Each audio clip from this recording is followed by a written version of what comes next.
कैसे हैं आप सभी। मैं आती हूँ सारे बच्चे बहुत ज़्यादा बढ़िया और पढ़ाई भी बहुत ही अच्छी चल रही होगी। सो बोर्ड वालों की प्रिपरेशन कैसी चल रही है जल्दी बताइए कमेंट सेक्शन में। तो मैंने जैसे कहा था कि आज हम लोग बात करेंगे long answer types questions in about 75 words from first side pros section की। इस वीडियो में मैं आपको प्रोज के जितने भी लॉन्ग आंसर टाइप क्वेश्चन है जो बहुत ज्यादा इंपॉर्टेंट है वो सभी मैं आपके साथ शेयर करने वाली हूँ। तो चलिए स्टार्ट करते हैं। ठीक है, यहाँ पर देखिए आप लोग फर्स्ट क्वेश्चन है वो यहाँ पर फर्स्ट क्वेश्चन लिखा हुआ है कि who does Lencho think has taken the rest of the money, what is the irony in this situation. So Lencho think that the rest of the money, देखो यहाँ पर बहुत ही सिंपल सी बात ये है, क्वेश्चन आपसे पूछा जा रहा है जो उसने सेकंड लेटर लिखा था तो उसमें मतलब उसने जैसे बोला था कि भाई ये लोग बंच ऑफ क्रूक्स हैं एम्प्लॉयज यहाँ के। तो यहाँ पर ये क्वेश्चन रखा गया है कि लेंचो के अकॉर्डिंग कौन है जिसने जो बाकी की जितनी भी बची हुई मनी है वो अपने अंदर रख ली है। ठीक है, so Lencho think that the rest of the money has been taken by employees of the post office. उसे ऐसा यहाँ पर लगता था कि जो पोस्ट ऑफिस के एम्प्लॉयज है ना, कर्मचारी, उन्होंने उसकी जो पैसा बचा है वो रख लिया है।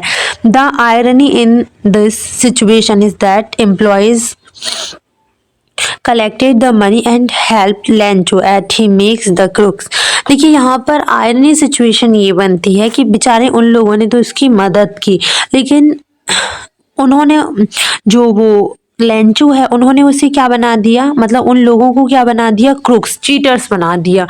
तबकि उन लोगों ने तो पैसे जोड़ के इकट्ठे करके ये किया था। सो आयरनी सिचुएशन इसी को कहते हैं जब सामने वाले की अपन मदद करो और वो अपन को ही गलत समझे लेकिन उसे ये बात पता नहीं हो। ठीक है, सेकंड क्वेश्चन देखिएगा, are there were people like Lencho in the real world, what kind of a person would you say he is?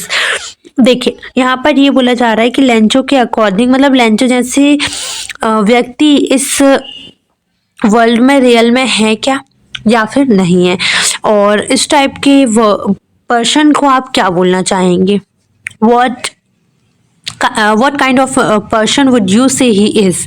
किस टाइप का पर्सन रहा है वो इस स्टोरी में, आप उसके बारे में क्या बोलेंगे।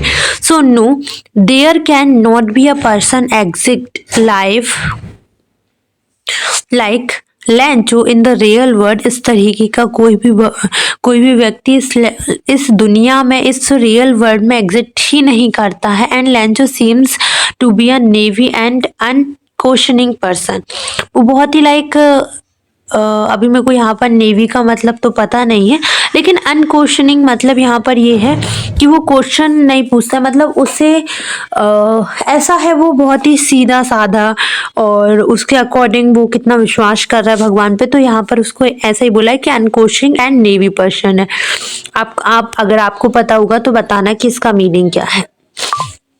मैं आपको यहाँ पर सारे इंपॉर्टेंट क्वेश्चंस दे रही हूँ और क्वेश्चंस के मतलब मैंने आपको अलग वीडियो में समझाया। जब मैंने आपकी पूरी फुल एक्सरसाइज करवाई थी तो मैंने सारे क्वेश्चन आंसर आपको इसीलिए दिए थे। अब यहाँ को आपको फर्स्ट क्वेश्चन मिल गया, सेकंड एंड थर्ड और देख लीजिए। यहाँ पर लिखा हुआ है थर्ड क्वेश्चन आपका कि there are two kind of conflict in the story between human beings and nature and between human beings themselves. How are these conflict illustrated? ये इतना important नहीं है बट फिर भी आप लोग कर लेना। यहाँ पर आपको simply human beings and nature के बारे में बताना है, अंतर किस टाइप्स के लोग होते हैं, किस टाइप की इल्यूस्ट्रेटेड चीज़ें होती हैं। तो ये इम्पोर्टेंट है, बाकी ट्रिक लगा सकते हैं आप अगर समझाने का है तो। अब मैंने 2 क्वेश्चंस आपको समझाए हैं, बाकी और सारे क्वेश्चंस देखने तो आपको फुल एक्सरसाइज में देखना पड़ेगा। ठीक है, यहाँ पर मैं सिर्फ क्वेश्चंस ही दे पाऊंगी। Nelson Mandela long walk to freedom के बारे में इसमें बताया है। तो फर्स्ट क्वेश्चन आपका है, would you agree that the depth of operations created hits of character? How does Mandela illustrate? Can you add your own examples to the argument? अब यहाँ पर आपको इसका आंसर डेफिनेटली मिलेगा भाई। आंसर ये देखिए, आंसर आपका ये है, अब यहाँ पर सेकंड क्वेश्चन ये देखिए आप लोग, how did Mandela understanding of freedom change with the age and experience. ये भी बहुत ही इम्पोर्टेंट है। इसके अलावा ये वाला क्वेश्चन आपको बोर्ड एग्जाम्स में देखने को मिला है, how did Mandela's hunger for freedom change his life. ठीक है, कैसे मंडेला की भूख वगैरह ने भूख खाने वाली भूख नहीं, स्वतंत्रता की भूख ने। ये वाला क्वेश्चन बोर्ड एग्जाम्स में आ चुका है 2023 में, जहां तक आया था 3 नंबर में। वैसे आपको बता दिया जाए कि 2025 में अगर हम प्रोज सेक्शन की बात करें तो सिर्फ 6 नंबर का आना है, जिसमें से 3 आपके 2 क्वेश्चन आएंगे 3 नंबर के। ठीक है, यहाँ पर देखिए his first flight, the sight of the food maddened him. What does the seagull, what compelled the young seagull to finally fly? ये भी बहुत important है आपका। इसके अलावा they were beckoning him, calling shrilly.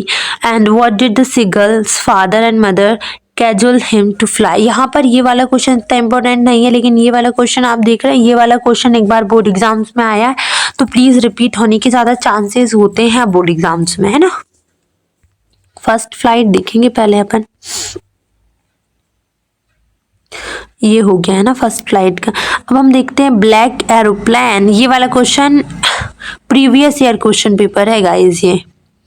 What made the woman in the control center look at the narrator strangely?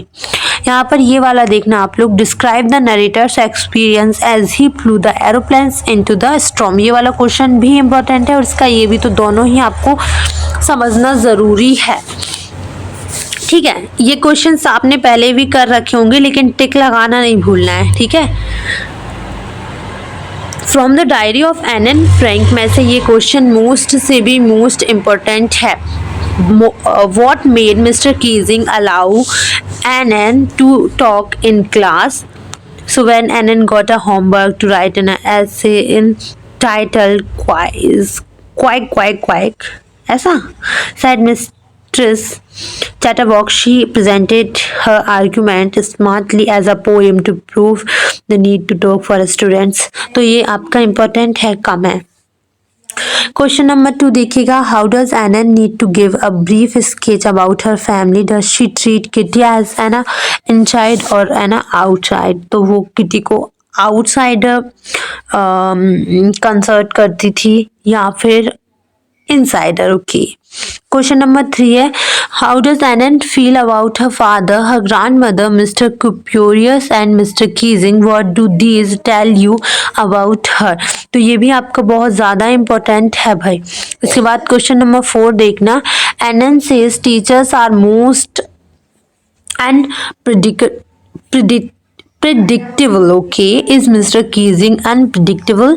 तो ये इतना इम्पोर्टेंट नहीं है, इसमें ज़्यादा क्वेश्चंस इम्पोर्टेंट नहीं है, थोड़ा सा देख लेना, लेकिन ये सारे क्वेश्चंस बैंक में से लिए गए, उज्जैन वाला जो क्वेश्चन बैंक है ना आपका, उसमें से लिए।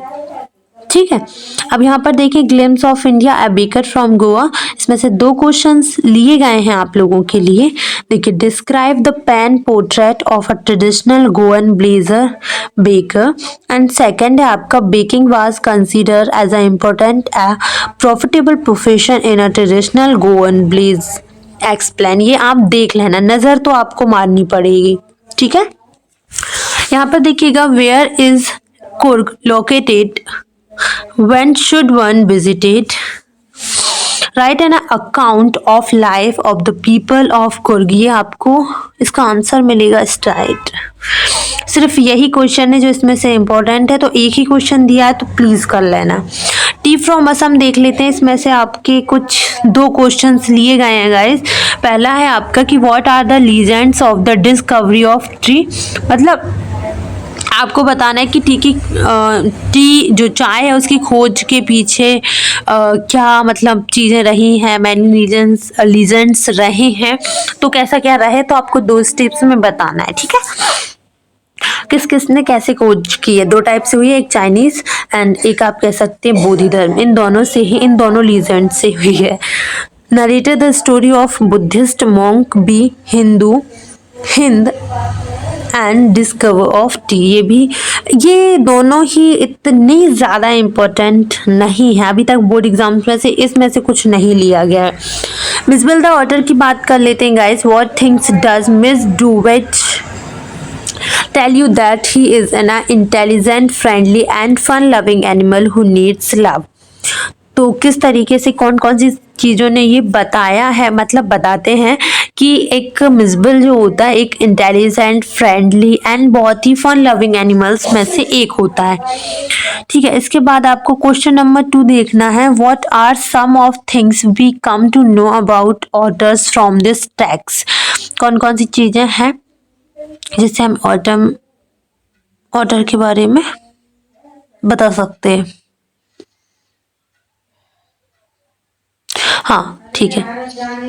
वाई इज मिस स्पेसिक now known to the world as a Maxwell otter? Before Maxwell's miss, there was no information in the history of zoology about the otter. Since Maxwell brings the otter first, therefore Miss Species is now known as a Maxwell's otter. Okay, Maxwell otter. Okay.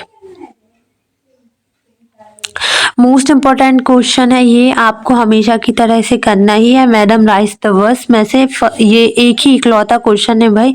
How did Bali plan हर बस ride? What did she find out about the bus and how did she save up the fair? ये वाला important है, कर लेना।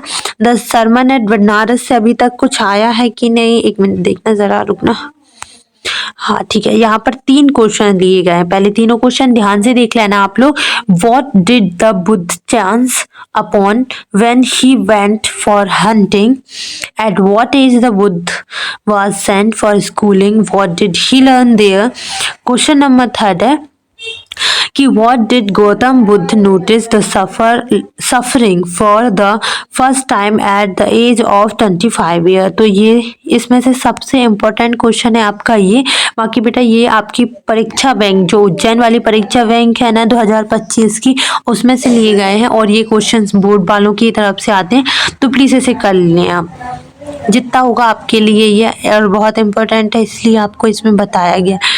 इसके बाद इसमें 2-4 questions और आए, जैसे कि ये 4th वाला है, इसमें से कुछ ज़्यादा क्वेश्चंस निकाले हैं, बाकी इम्पोर्टेंट है इसीलिए निकाले उन लोगों ने, और हो सकता है इस बार इसी में से 3 नंबर का क्वेश्चन आपका बने, तो आई थिंक मुझे ऐसा लगता है कि आपको देखना चाहिए।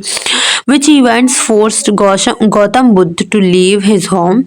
Did Keza Gautami get what she want? If no, then how come did she get out of her grief? यहाँ पर how did grieving for the dead affect a person? और 7th वाला है how can a person come out of mourning due to the death of his loved one? कैसे वो निकले उस चीज़ से? तो ये बहुत ज़्यादा इम्पोर्टेंट है। इससे पहले के लिए मैं आपको बता दूं कि ये ज़्यादा लिए हैं guys.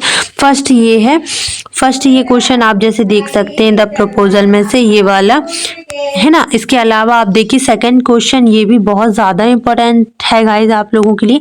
And 3rd one is what colours is the young women's hair? Why does she that she will change the colour? ये भी बहुत इंपॉर्टेंट। इसके बाद long answer type questions from first flight in poetry, ये मैं आपको definitely कल share कर दूंगी ये सारे क्वेश्चंस जो आप लोग देख रहे होंगे।